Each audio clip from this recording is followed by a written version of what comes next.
to ask the question because I'm curious, what your take on the challenges and the risks might be. We certainly identified a few, like the insider threat, the data exfiltration, enabling threat actors, because you compromise one account that has access to Copilot, and then you suddenly have, if that account has open shares and things, dotted around or inappropriate levels of access, you've just got, the keys to the kingdom, as it were. There was actually one of the talks that one of my engineers put on this week was how you can manipulate a chatbot, an AI chatbot, to be able to then leverage more information. And he actually created a talk on that. And it was quite scary how much data he could do, even that, and leverage or gain access to, even though more and more controls were being added. And it showed the fact that if you don't do it correctly, you can really risk problems.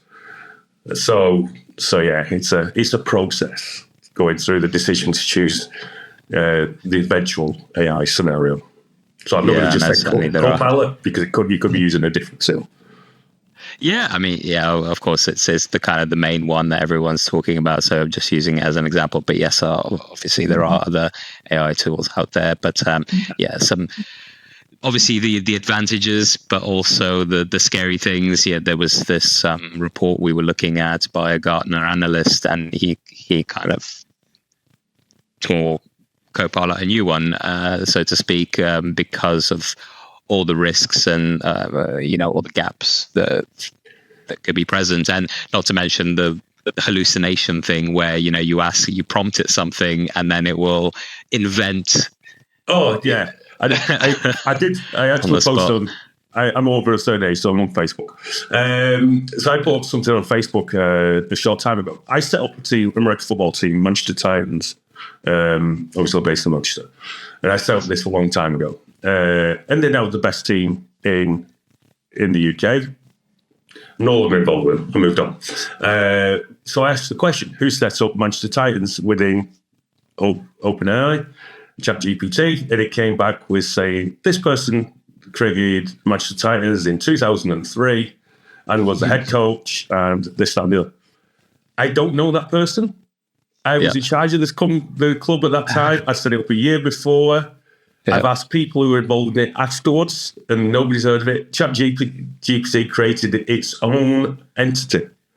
And that's the issue. We can only learn based on the data that's in there. And if the data in there is flawed, then we kind of get this Chinese whispers again, like I said before, that's actually the truth. And then you'll start having Mandela effects saying that's the truth, even though it's not. It wants to give an answer, doesn't it? It just wants to please so badly that it wants to give you an answer, even if it's just completely fictional. It's only wrong, It's making up things.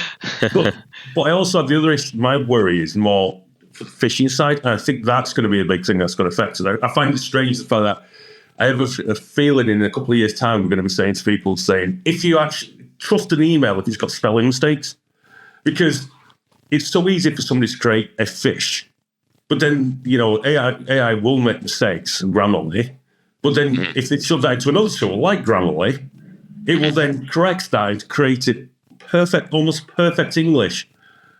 So then how do we explain to people that that's potential phish? Because all for years we've been saying to them, a phish is look out for spelling mistakes, look out for bad syntax, etc. The email's no longer going to be there. So phishes are going to look more like what we've been saying is a genuine email than what we're actually being targeted with previously.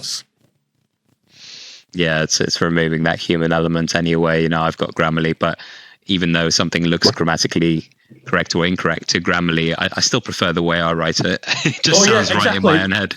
That's the thing. You're going to be looking for that personalization of the email. Exactly. And not the true, you're no longer looking for spelling mistakes or words written in their own way, because the emails are going to come out so precise that you're going to be saying, oh, actually, is that a real phish? And I think that's going to be an interesting one, how it's going to change in the phishing scenario because of AI and its capabilities.